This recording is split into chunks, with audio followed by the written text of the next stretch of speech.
Day 78.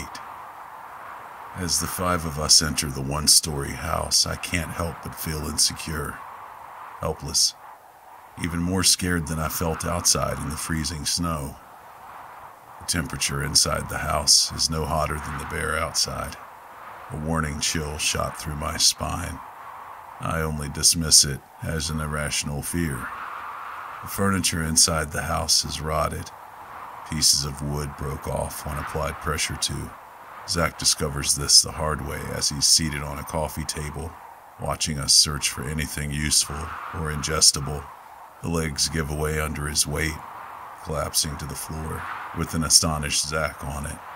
We laugh at it, but it wasn't much more than a chuckle or two. As I'm examining the single bedroom, I open a drawer, and I found this diary, journal, notebook thing, along with a pencil and a sharpener, like it was waiting for me. Other than that, we found 8 cans of food, mostly beans and fruit, a few vegetables that were close to being spoiled. We found another flashlight, batteries that were really needed, and 3 bottles filled with ice.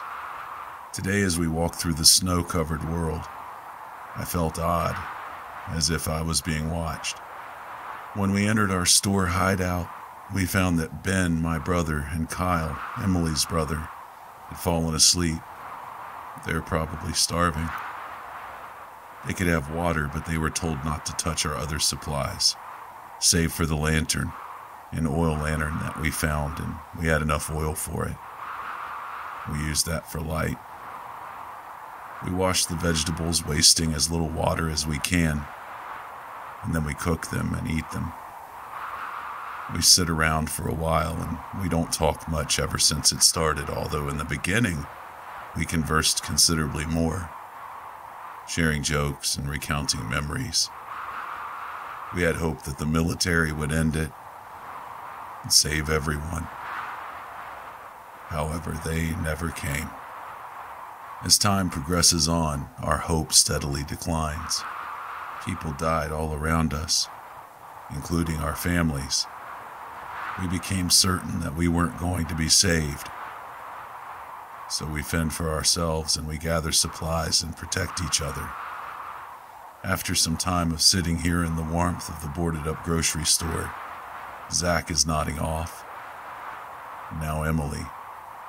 A short time after, Greg, too. Kyle and Ben have long since fallen asleep. It's just Jason and me now. I'll try to get some sleep. Day 78. Night. Couldn't sleep. This isn't unusual for me. Most nights I sit awake, peering out the hole in the boards. Tonight's not much different. After a few attempts at sleeping in vain, I light a small flame in the lantern, urinate into an empty can, throw it out the back entrance, and then sit by the boarded-up window. I stick my head against the wood and look out the hole. Even though the glass on the window is frosted, I can make out what goes on outside.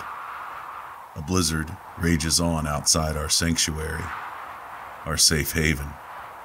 Tomorrow, we're going to have trouble leaving our hideout, let alone trudge through the snow towards our next destination for supplies. Day 79. I was right. It took us a good while to make enough space to even get out of the store, let alone trudge to the clothes shop for more layers. Our clothes allow limited movement, but they keep us warm. The last news broadcast informed us that the temperature was minus 10 degrees Celsius. It's gotten a lot colder since then. We tried to open the door, but as I expected, it was frozen in place. We were lucky, it was a glass door, so I kick it in. It shattered, making a loud sound. We turn our heads, eyes searched our surroundings, hoping no monster had heard the sound. When we were certain they didn't notice, we went on into the store. We took woolen clothes that fits us. Emily and I go to the section for kids so we can get clothes for our brothers. After a while, Emily asks me, "David, did you hear that?" I made a confused face and shook my head. And then I heard it. It sounded like an animal's moan. Emily looked at me. We had both heard it. We raised our handguns and walked toward its origin. And we heard it again. It was a cat's meow. Emily relaxed her gun, but I didn't. The beast's babies were known to make sounds similar to a cat's. I peeked under a shelf. Its face did not resemble the amber gorilla-like face of the creatures.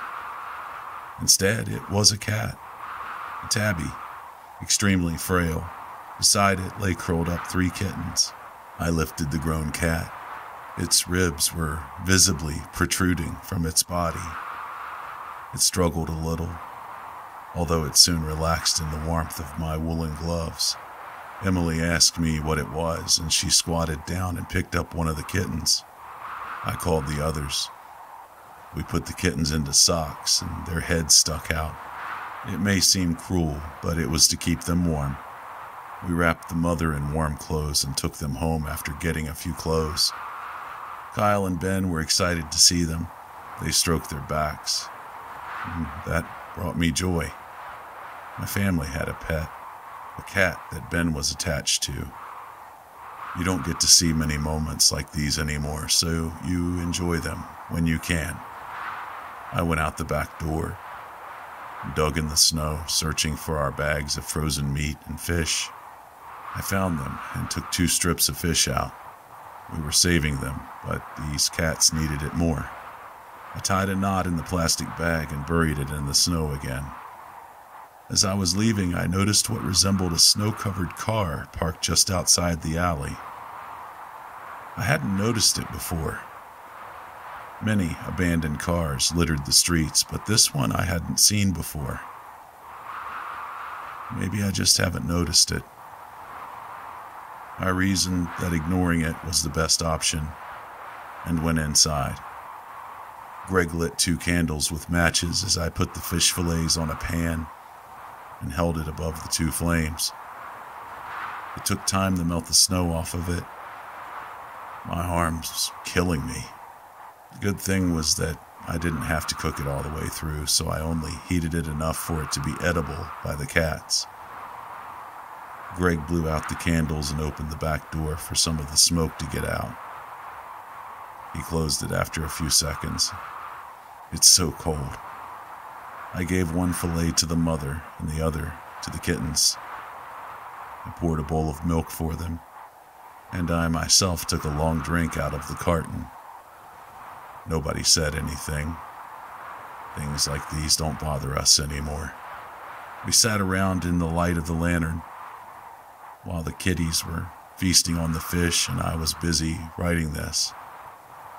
Day 79. Night.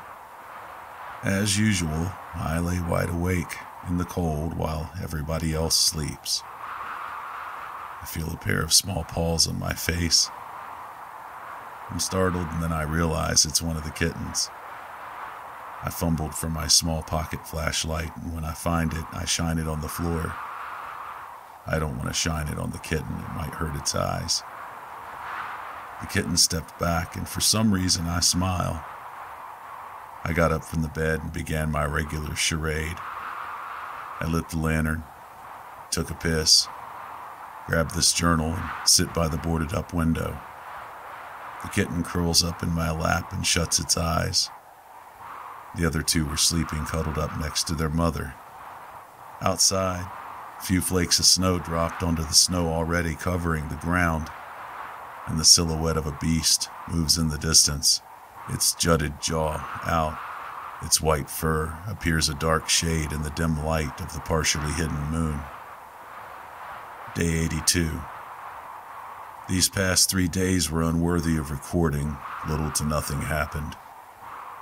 We didn't leave the store. We had enough supplies to last us some time. Although someday those supplies are going to run out. What would we do then? The cat and the kittens have regained their health. Today, we went out. We went to a supermarket. Many food items have already expired, so we have to be careful in what we take, but that wasn't the highlight of today. When we were trudging in the snow, we heard a whimpering. I followed it, ignoring the others' warnings not to check it out. A black dog, frail and bony, was half buried in the crisp snow. It could have just gotten out, but it was too weak. It was suffering from hypothermia. The poor dog shuddered violently in the cold. Its head dropped down, touching the snow. And when it saw us, it tried to lift its head, but because of weakness, was unable to do so. It let out a small moan. We need to put it out of its misery. I don't know who said that, I don't remember, but I wanted to kill them for saying such a thing. But they were right. The only reason I don't want to do it is because I'm a huge animal lover. I pat the dog's head. I said something to him. I can't remember what it was. I raised the gun to its head. And the barrel rests on its skull, and its pupils move toward me with a pained look in them. I feel like it's telling me it wants to end it, but it's so hard for me. I fight back the tears because it has to be done. A deafening sound. I expected the recoil, but I wasn't ready for it. I'm taken aback when my hand thrusts up. The white ice is painted crimson. Our eyes scanned the surroundings, but nothing shifted except the pale gray clouds and the pale gray sky. After that, we continued toward the supermarket. We took as many food items as we could carry, and we went back to our hideout. Day 82, night. While scanning the surroundings tonight, I'm making a terrible realization. That snow-covered car I'd seen before. It wasn't a car. It was one of the beasts. Presumably the same one that's been wandering around outside our store at night. Maybe it got a glimpse of me. I hope not. These creatures' eyesight is terrible, but they rely mostly on their sense of hearing and smell. When I saw it, I couldn't believe a beast had ventured so close to our hideout. And fear set into my bones. I can't get it off my mind. I can't think of anything else but the fear of losing our home and my friends to that beast. It would be a miracle if I can catch some sleep. Day 83. The black blood on my gloves is dried, but from it emanates the most repulsive and disgusting odor. But before I forget, I have to jot this down. There were some things that we wanted to get from the supermarket that we didn't take because we couldn't carry it, and today we went there again. After finding the stuff we wanted, we were about to leave, and I heard a small purr-like sound. I stopped to listen. The others noticed this and called me, but I told them to shut up, and I listened. And there it was again. I followed it down to an aisle that was trashed. It was in the corner, behind a mound of ripped milk cartons. And when I approached it, my shoes made a thud on the floor, and it hurt it. Crawled back. A baby of the beasts. The others scanned the supermarket. No adults were nearby. I must have gone scavenging for food. I slowly stretched my arm out between the cartons. It swung with its claw, but its claws hadn't become sharp yet. I pulled my arm back, but when its claws grazed my glove without tearing it, I realized it couldn't hurt me. "David, let's go," they said. And I didn't respond. Instead, I put my hand on the back of the baby and started to stroke its fur. It crawled out of the back of the carton mound. Its paws made small ripples in the puddle of stale milk. It was around the size of my forearm. My friends watched in awestruck silence as the beast began to trust me. I continued to stroke its back as it grew comfortable with my touch. Slowly, gently, I brought my hand up on its furry little body. It might have been cute if it hadn't been blessed with the cream-colored gorilla head. My hatred for it took over, and I let my anger control my actions. My grip around its neck tightened. It let out a squeak and it struggled against my grip, trying to push away my arm with its paw. Its efforts were in vain. It wasn't very old and it wasn't very powerful. It strained and opened its drool-filled mouth. The small points of fangs poked out of its gums. Saliva dripped out of its mouth and into the puddle of milk as a choking sound escaped its throat. I dropped my bag of food and clutched its throat with my free hand. "David," Emily called. I lifted it by the neck with both hands. Its hind legs swayed lifelessly beside it, but I knew it still had some life in it. I dragged my right hand upwards on its body and clutched its head. With pure hatred and aggression, I thrust its skull downward. An odd feeling of euphoria washed over me as I heard the crunch of the beast's skull, as it splintered into multiple pieces of bone. I sat staring at the corpse for a while. Then I swiftly pack up my backpack and run out, yelling to my friends, "Let's go. Its mother will be here soon." They know that I'm right, but they stand there for a minute, eyes wide, mouths hanging open, at the horror I've committed. They wouldn't have believed it, that someone like me would do that, had they not witnessed it themselves. After a while, they follow me home. Once there, Emily scolds me. "Are you nuts? Why would you kill it? What's wrong with you?" I'm flabbergasted at her outburst. I yell in reply, "You're the one that's nuts. That thing destroyed your life. It killed our parents, everyone you loved, and now you're defending it? It didn't do any of that. Other beasts did. This was just a baby." "Its race did that, though, didn't it?" Emily saw no point in arguing further with me, and knew that the noise would only attract unwanted attention, but I wouldn't admit my mistake. If it weren't for me, that thing would have grown up and become a killing machine like the others. Day 86. We set out again today for supplies. There weren't many places left nearby to go to, so we have to travel farther. It's already hard enough to trudge in the deep snow even when we don't have to travel far. Now it's just hell.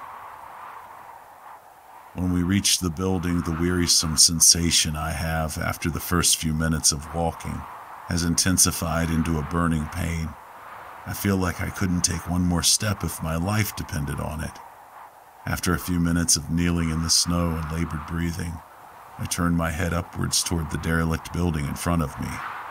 The name has faded off. In its place, a single letter, an S. Once a bold red, now just an irregular outline. The door had been torn down. There's a hole in the wall bigger than the door. Undoubtedly a beast attack. We head inside the dilapidated building. For some reason, it's warmer than the world outside. A putrid stench greets us. It resembles the reek of a dead animal. Even through ski masks, the stink makes us gag. All the shelves in sight are toppled over onto the floor. We walk through the store, eyes scanning the floor. Crushed cans of food, their contents leaking out. Shards of glass along with other damaged objects lay scattered throughout the area of the store. We couldn't find a single piece of food or frozen drink. Have we come all this way for nothing? That's what ran through my mind. This thought was blown from my mind as we reached the source of the odor. Emily, being the sissy she was, ran away sobbing, hands covering her face. I had, before this ordeal, considered myself a person of a strong stomach. Yet today, I would have puked at the horrible sight, but my stomach was empty, so all that came out was a strained gag. In front of us lay a shirtless human. His belly was cut open. Dried streams of blood ran down its side. The blood had turned brown with age. Intestines spilled out of his cut. What was worse was that they had been chomped on. Teeth marks were embedded into it. The head faced us. Lips parted, as if letting out a final scream. His lifeless blue eyes looked straight at me, wide open. So unsettling. I hear a small scurry of feet. Food. It came in a whisper. We were dealing with a human, a deranged one, and out of the shadows it came.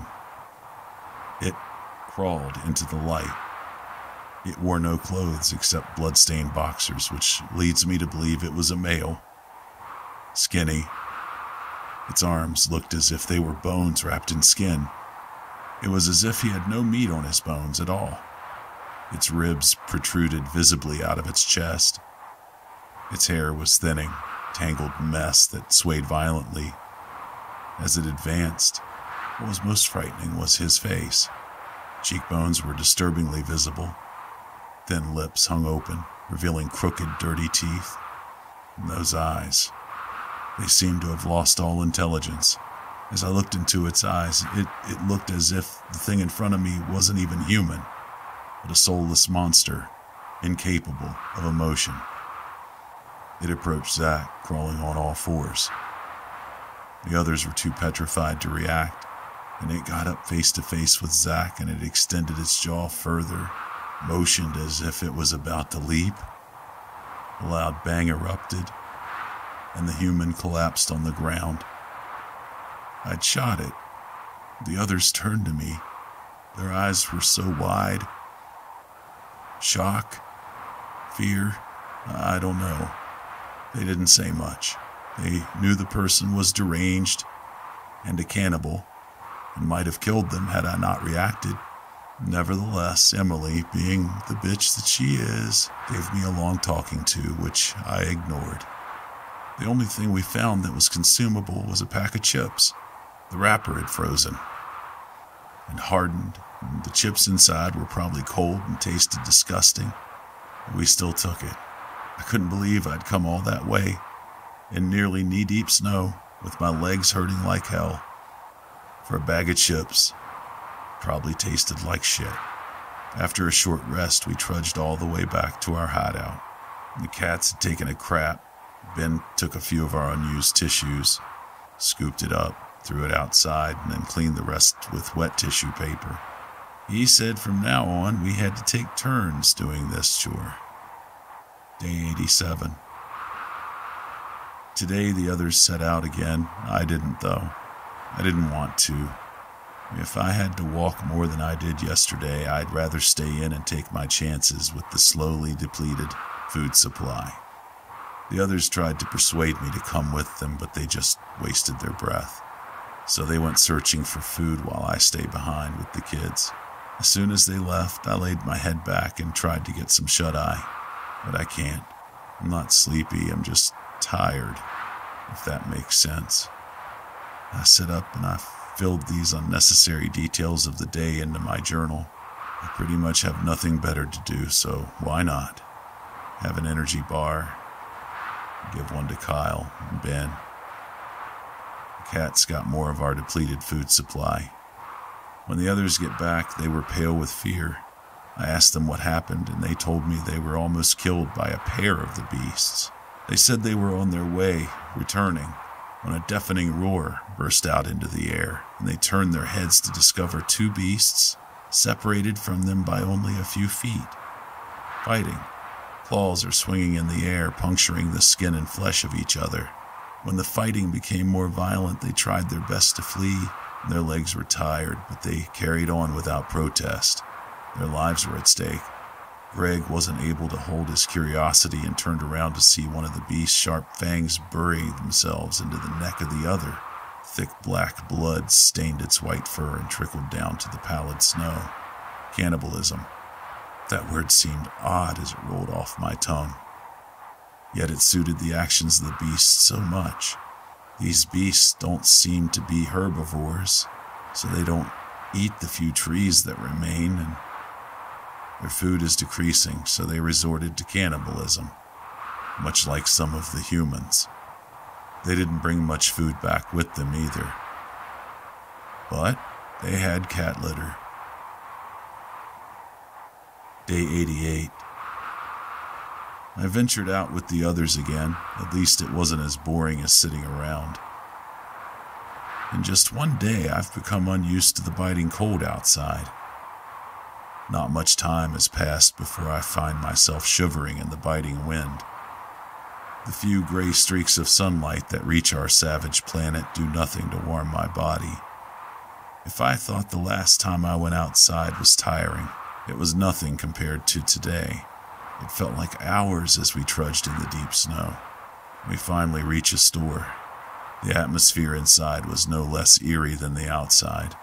Adding to that, I felt suffocated, like there wasn't enough oxygen. There wasn't that much oxygen anywhere, but we had gotten used to it. I sat down in a corner. I could make out the silhouettes of my friends moving through the store in the dark like a silent ritual. I just sat in the corner, watching them, resting my aching legs. My legs are throbbing with pain.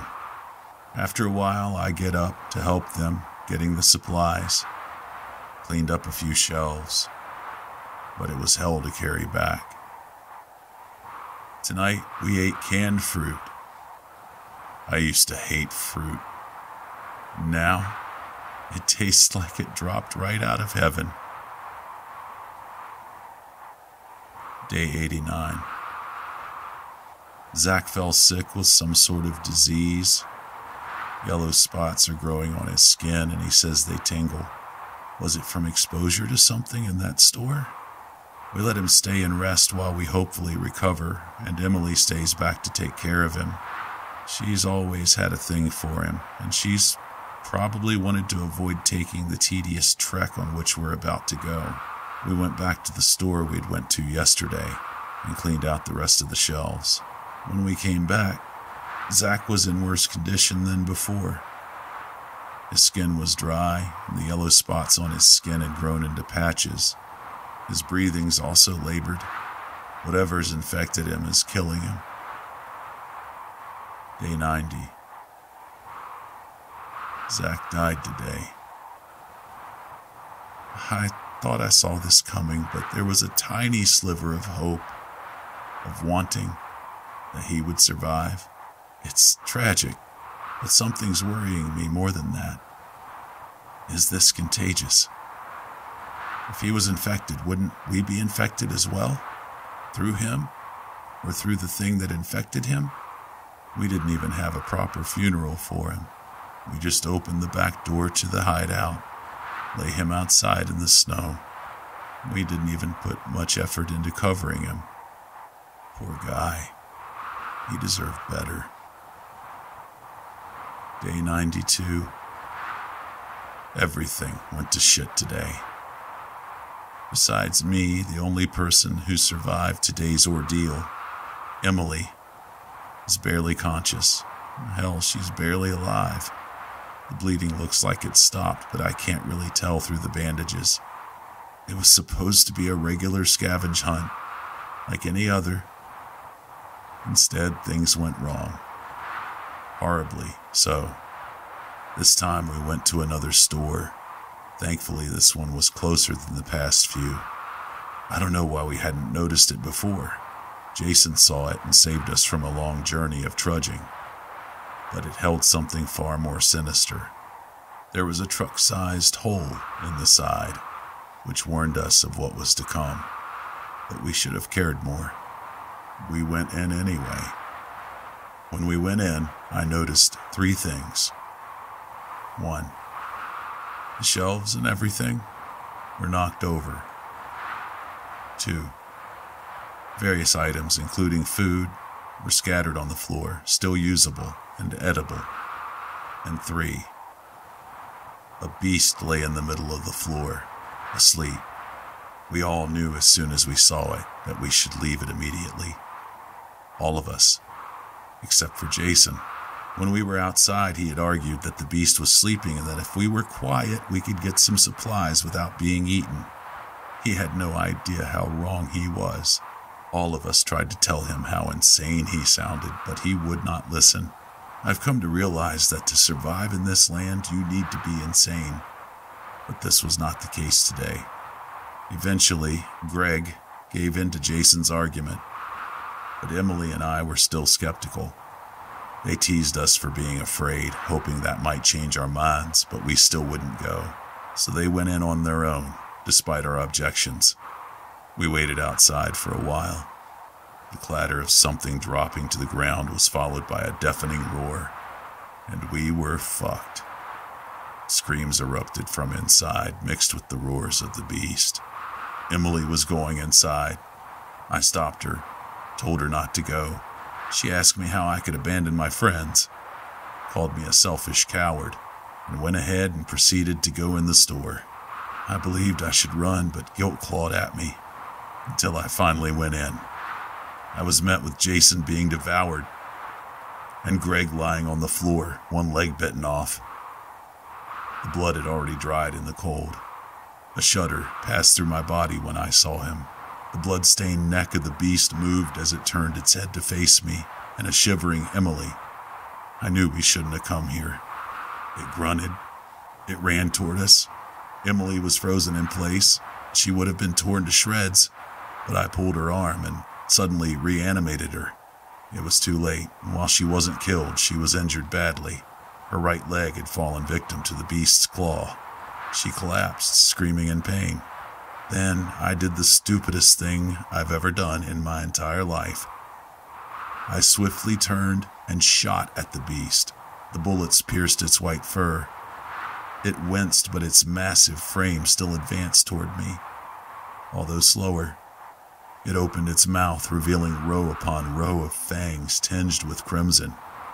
I kept shooting. Bullet holes kept appearing in its white fur, and thick black blood seeped down. And when it was directly in front of me, my bullet pierced its gray, ugly head. It had almost got me, but I had killed it. Emily squirmed on the ground in pain. She had lost a lot of blood. I took off the jacket Greg had on, wrapped it around Emily's leg. I wrapped it over her pants, and she winced, but it slowed the blood leaking. I supported her most of the way home, but she fainted, and I had to carry her the rest of the distance. By the time we reached home, I had become so tired that I nearly collapsed. I got a bottle of water and drank some, and then I poured the rest of it over her leg. It took me a while to find the unused bottle of antiseptic. I cleaned her leg with it and wrapped a bandage around it. She woke up and moaned in pain, and I found some of the painkillers we have and gave them to her. Now here I am. This may well be the last time I write in this journal. I've just looked outside. A beast is lumbering around our home. Its eyes are scanning the door every few seconds. It knows that we're in here. Emily died. Whether it was of blood loss or something else, I don't know. I'm leaving this place. I've gone outside, careful of the beasts, and grabbed all our meat. I've cooked it, and that took a lot of time, and there's a lot of smoke in here now. I fed the cats, Ben and Kyle and myself. I grabbed our packs and filled them with as many supplies as I can carry. I've put the cats in a carton layered with a wool blanket and covered them with another blanket and closed the flaps. We are about to set out.